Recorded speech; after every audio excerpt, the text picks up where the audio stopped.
வணக்கம். என் பேர் விஷ்ணு. நான் 2ஆம் வகுப்பில் படிக்கிறேன். நான் இப்போ உங்களுக்காண்டி ஒரு குட்டி கதை சொல்ல போகிறேன். ஒரு ஊரில் ஒரு ராஜா. அவர் ரொம்பவே இளமையானவரா, ரொம்பவே நல்லவரா. அவர் ஒரு நாள் நகர்வர போகும்போது சின்ன பசங்களாம் ஆடு மாடு மச்சிக்கிட்டு இருந்தாங்களாம். அதை பார்த்து அந்த ராஜா போய் கேட்டாரா, ஏன்பா நீங்கெல்லாம் படிக்காம ஆடு மாடு மேய்க்கிறீங்க? அதுக்கு அந்த பசங்க சொன்னாங்களா, எங்களுக்கு இந்த வேலை செஞ்சாரோ ஒரு வேலை ஏதாச்சும் சாப்பாடு கிடைக்கணும்னு சொன்னாங்க. அது கேட்ட அந்த ராஜாவுக்கு மனசு உறைஞ்சு போயிடுச்சா. உடனே அந்த ராஜா அரண்மனைக்கு போய் ஒரு திட்டத்தை போட்டாரா. எல்லா மந்திரிகளுமே கூப்பிட்டு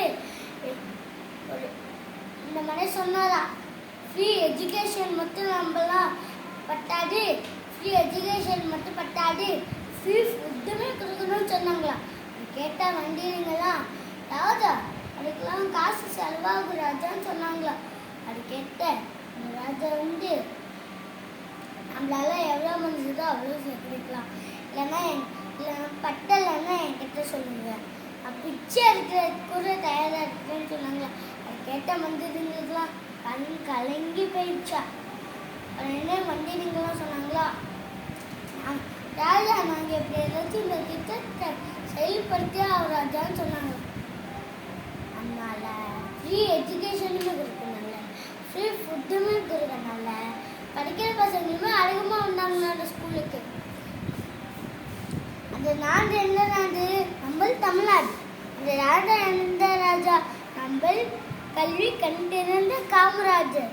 நம்மளோட அம்மா அப்பா படிச்சிருக்குமே, நம்மளை படிக்க வைக்கணும்னு நினைக்கிறதுக்குமே யார் காரணம்? நம்ம காமராஜர் ஐயா. நான் காமராஜரை பற்றி ஒரு குட்டி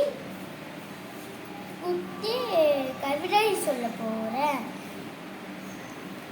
கரும வீரரே, கருப்பு தங்கமே, ஒரு காலமே, பொக்கிஷமே, அறியா புகழே, அன்பின் சிகரமே, அணைகளை கட்டியவரே, ஆலைகள் தந்தவரே, உழைப்பால் உயர்ந்தவரே, ஊர் போற்றும் நல்லவரே, எளிமை நூலுமே, ஏழைகளில் முதல்வனே, அறிவு பசியோடு வயிற்று பசியை பப்பினவரே, மீண்டும் வா, மக்களை மீட்கவா. நன்றி, வணக்கம்.